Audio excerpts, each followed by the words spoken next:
just like a song, and brighten my day. Who'd have believed that you were part of the dream? Now it all seems like years away. You know I can't smile without you. Oh no, I can't smile without you. I can't laugh, I can't sing. I'm finding it hard to do anything, and I feel sad when you're sad. Oh no, I feel glad when you're glad. If you only knew what I'm going through, I just can't smile without you. What is happening, people? Welcome back to my channel. Here's your match preview for Tottenham's next game against Fulham in the Premier League. And this is really important for Thomas Frank. It's really important for Tottenham on home form, considering and also coming to this with a couple of defeats in a row after a bruising week, it'd be fair to say. But if you're new to the channel, please do like and subscribe. So let's get straight into it with my thoughts as a Tottenham fan. And like I said there, I think it is going to be extremely difficult. I think it's a game that we do have to win. Fulham have been a good side, and there's a fine margins that have cost Fulham, this year in terms of individual errors, not quite being clinical enough. For example, Fulham's last game, they're back to Sunderland, but they just couldn't get that second goal. So I think it's going to be incredibly tough. But like I said, it's a game that Frank has to win. There's no two ways about it. It's one of those home games against someone that's 14th, 15th in the table. But it could be a banana skin, and Fulham will put up a fight, no doubt about it. Established side now in the Premier League, and getting that win against Sunderland is only going to help them get better and better and grow. But something's got to give. Tottenham poor at home, and Fulham are poor on the road, and so there you go. What is going to give in this game? But in terms of lineup on screen, that would be what I would go with if I was Tottenham's manager. So for Vicario in goal, I'd keep Porro at right back. I'd have Van der Ven and Danso. Doggy is the left back, to remind that Romero is suspended. Apart from that, there's no injury news or any updates at all regarding players from the last game against PSG. Everyone's made it through okay and unaffected, uninjured. Just Romero, of course, suspended.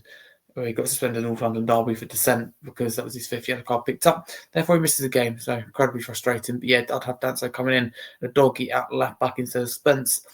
I'd have like a kind of, I know it looks like a 4-3-3 there. I kind of had Pauline a little bit deeper and have Gray and Bergvall in front. But if you want to go by the numbers, I'd have Pauline as a 6, Gray as the 8, and Bergvall as a 10. I do see him more of an 8. So, really I see that as more of a central midfield. Pauline defensive midfield, and Gray and Bergvall sitting just in front together as almost like a pivot, which we see with Bentancur and Pauline, maybe just more attacking pivot. Kudus on the right hand side, Xavi on the left, and Colomwani up top. So I like Odegaard, don't get me wrong, but I just think Xavi Simmons would be good to see him. We haven't seen him for 2 games. Having said that, I really want to see that midfield 3, and I wanted to try and fit Xavi in there, so I've done that with Xavi starting on the left, but I thought if it doesn't work, he can interchange with Bergvall and the versatile attackers. Kudus on the right, I think caused Fulham a few problems. Colomwani gets deserves a nod up top, getting a brace against his parent club. Richarlison, though, feels harsh on him. He scored back-to-back games now, and where he's a confidence player, so if he's scoring goals, you want to keep him in the team. So I did bear that in mind, and that's all harsh. That would be my lineup. But I did have a go at predicting Thomas Frank. This is my predicted Spurs lineup. So the back line the same, Porro at right back. I think he will bring a dog in for the left back, hopefully for more balance, and also just for rotation's sake.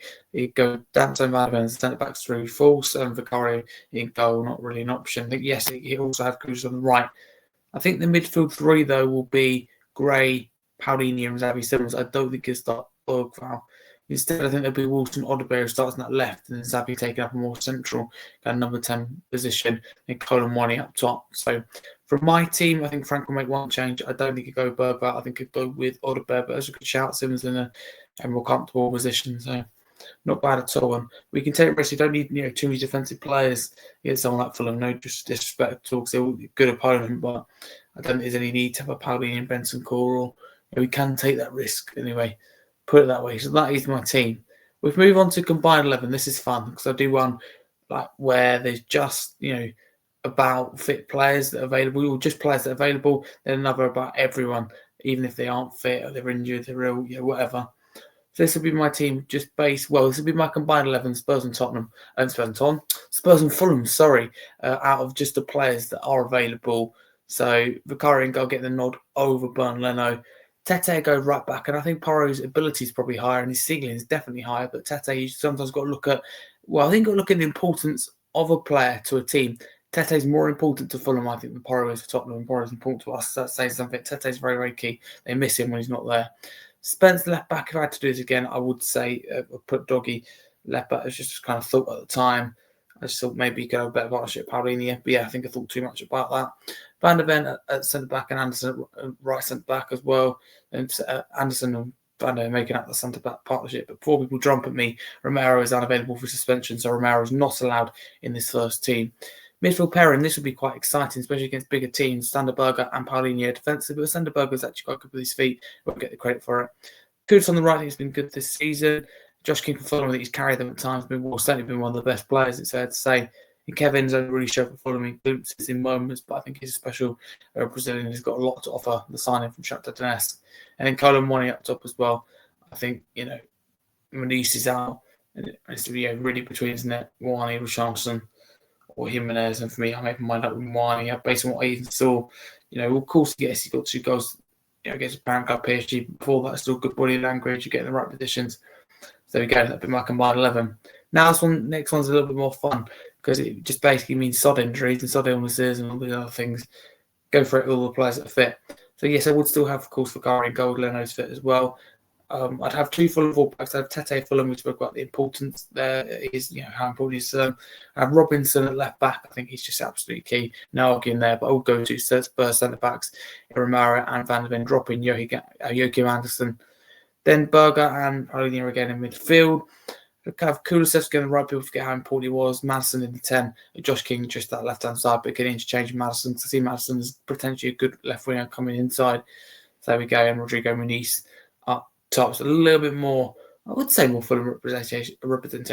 In that I think there is, but it's just me trying to be as balanced as possible. Yeah, because I've got 4 Fulham players: Tete, Robinson, Berger, King. 5 straight at the back. Yeah.